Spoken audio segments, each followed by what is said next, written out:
In your advice for Christians in the coming decade, you said to look for a church with a spine. What do you believe are the marks of the church with a spine? Quite frankly, I think a church with a spine is a church that's willing to pastor the women in their congregation. Okay, forget about standing up to Congress and the Supreme Court and the President of the United Nations, because they're all other. They're all outside. The things that make pastors go wobbly at the knees is the thought of having a firestorm break out among the wives of his elders or some of the influential women in the church. And women need to be pastored, and they need to be pastored by men. And oftentimes churches go astray, not because unorthodox thoughts popped into the heads of the men running the church, but because the men running the church, the men who are responsible for the church, were not willing to say things that would ruffle feathers inside the church. So it's very easy to play the part of a son of thunder in the pulpit. And some churches, they like the gentle, soft-spoken Mr. Rogers approach in the pulpit.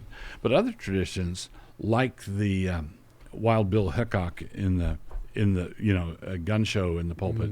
But what he's doing is he's preaching against mainstream media and secular Hollywood and the clowns in Washington, D.C., But the place that requires courage is to preach against the sins that the people in your congregation are likely to be committing.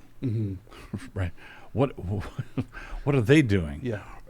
Because people can listen to you talk about other people's sins all day. Right?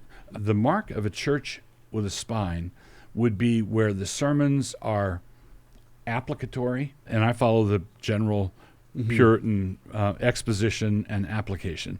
I think that's a healthy balance. This is what the text says. This is what the text said to the people who first received the book of Ephesians. And then application is the second part of the sermon. So what you want to find is a church that has searching, penetrating sermons that don't stint on the application, and the application would be application that can be made by people there. Do you ever hear sermons on how to respect your husband? Do you ever hear sermons on children obey your parents? Do you ever hear, you say, well, I believe in preaching the gospel.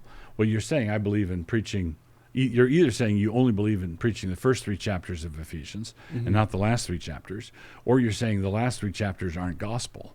But Paul argues that here's the gospel, and then therefore the rest of the book is built on the foundation there, and its application. So the church with a spine is one that preaches the word and doesn't hop over problematic verses, doesn't preach hobby horses, that expositional preaching and expositional application.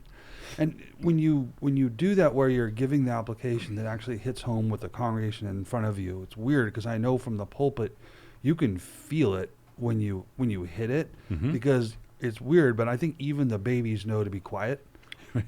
It just goes whoom, and even the kids that were screaming, all of a sudden it's just dead quiet while it starts to move in. Oh, that's absolutely right.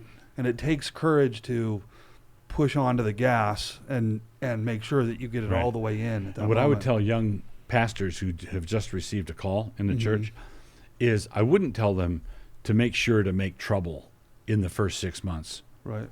Okay. But you need to establish your right to make trouble in the first 6 months. So where you preach on something, you don't know if it's going to cause a stir or not, but you should preach on something that might. Right? No, but okay, so when you started this, you've got the general idea, preach trouble, make sure it's applicable, but when you started it, you specifically said, are you ready to preach to the women? Why do you pick that particular subset of the congregation as it's as if that's a hands-off area that you're not allowed to actually address things there? Correct. That's because the advice I'm giving here is not advice that I would have given in 1300. I'm saying that the women of the church, in the evangelical church, the women of the church currently are the sacred cow. There have been other eras where that was that wasn't the case. You would have to preach to the rich bankers, or you'd have to.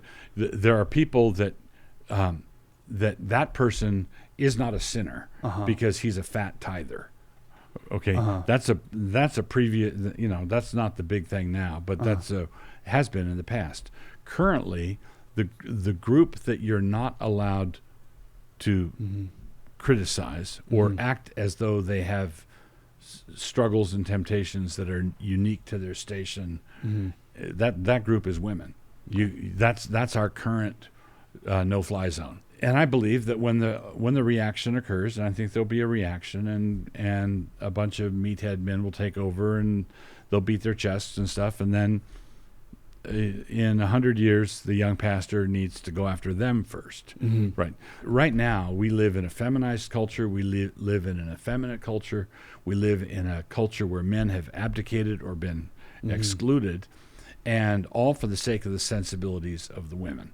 So I think that that's the place where a young preacher ought to draw a line and say, I want to be the pastor of everybody here, and that includes the women, that includes the kids.